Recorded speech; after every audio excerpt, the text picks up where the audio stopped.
Hello, welcome to my discussion on unions and the decline of union membership between 1950 to 2000. Okay, so let's delve into this time period. Let's talk about the first decade, 1950s. Here we see the formation of the this formation between the American Federation of Labor, led by George Meany, and the Congress of Industrial Organization, led by Walter Reuther. In 1955, the two came together to form the collective union of AFL-CIO. Um, Shortly after their formation in 1956, two members were uh, expelled for corruption. And the following year, in 1957, John McClendon, uh, he formed, along with other members, formed the Congressional Committee in 1957 to probe into corruption in unions. And the two unions that was targeted was IBT, which is the International Brotherhood of Teamsters, and AFL-CIO, because they had incidents of where corruption was alleged, and um, a lot of members. Let's talk about it a little bit. Some union members felt it was a good thing for this committee to be formed because it provides some sense of transparency, and it would ultimately better make the union better in the end.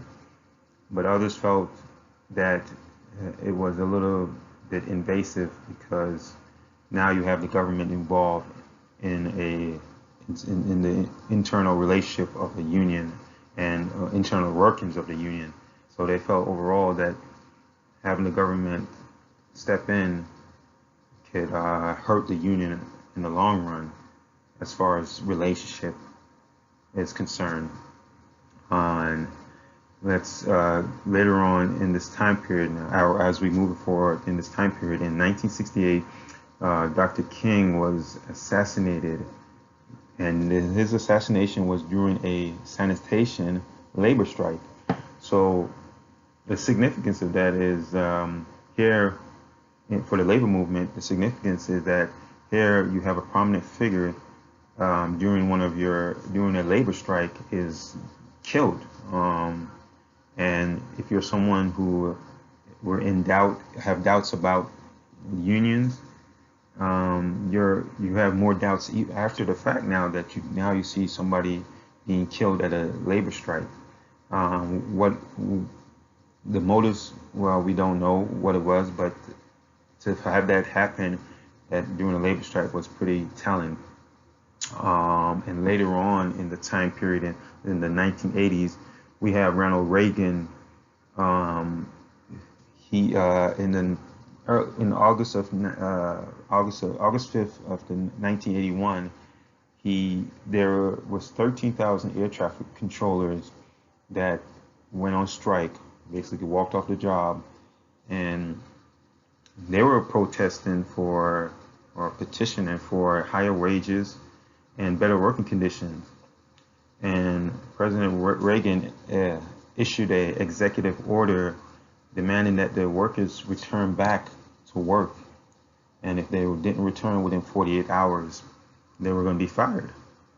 And ultimately, he fired those that didn't return. He fired 11,359 workers, and then banned them from public service jobs for life.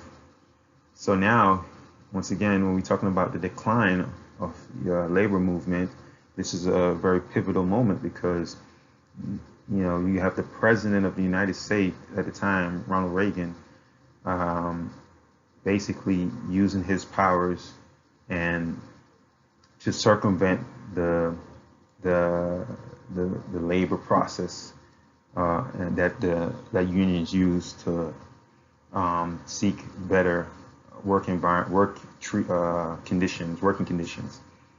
So this led to, or could be theorized that it led to the decline during this time period. Okay. Key figures that impacted the labor movement between 1950 to 2000. George Meany, who was the president of AFL, and Walter Reuther, he was the leader of CIO. They obviously came together and created a 15 million strong union, um, which was the largest at the time. Uh, President Dwight Eisenhower, he was another influential figure because he supported the merger from the beginning. He was on record as saying American people were too independent to be bossed around. Um, when the merger happened, President Eisenhower was on his second or third year in his first term. So his support so early on could have been a political strategy of his to win re-election. As mentioned, this union represented 15 million strong, so supporting them would have likely helped him win re-election, as they represented a large body of the population at the time. In contrast, Ronald Reagan took a much more adversarial role with union, and he ended up firing over 11,000 air traffic workers, air traffic controllers, and this dealt a big blow to the movement because it it emboldened corporate America. Because if the president can take such a stance against their workers, then management who have to worry about being competitive in a market with other competitors that are non-union, they were going to be much more emboldened now to act like the president, or act at the time, act like Ronald Reagan, which is to take strong measures to discourage union. And yeah, he was, from that standpoint, Ronald Reagan was significant from in a key figure in the decline in the union movement. Key legislation that was passed during the 1950 to 2000 labor movement, there was only one, or that was the Labor Management Reporting and Disclosure Act, also known as the Landrum-Griffin Act, and it basically put regulatory requirement on the union to prepare and deliver financial documents to the government. It also states that the union hold secret election and the procedures that the union will take to remove a union member. All right, opposition and challenges faced during the labor movement.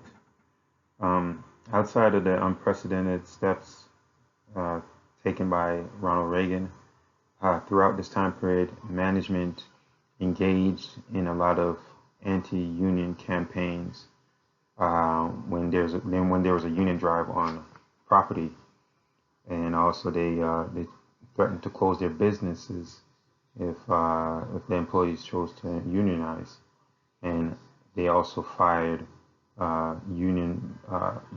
They also fired employees who supported unions. This throughout the time period resulted in a decline in union membership.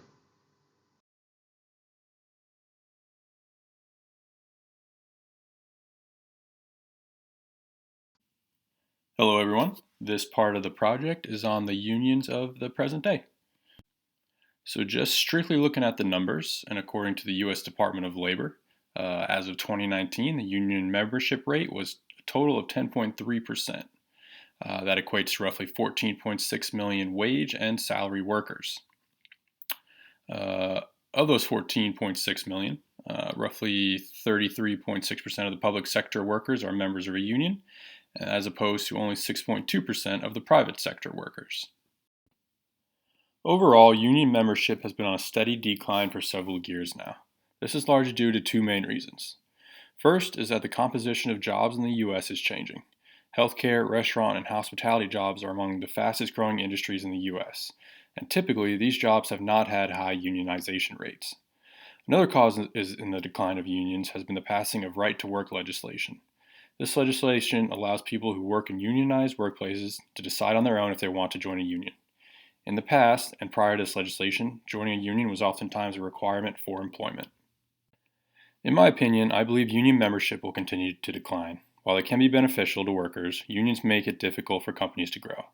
Through mandated pay and benefits, newer companies oftentimes can't afford to keep their union workers and hire more employees to handle a growing consumer base. As a result, many companies don't want union members, which leads to lower wages for employees. One result of this action is the U.S. passing minimum wage laws. With no unions present in a company, workers can't bargain for higher wages. As a result, the government is attempting to step in and increase minimum wage.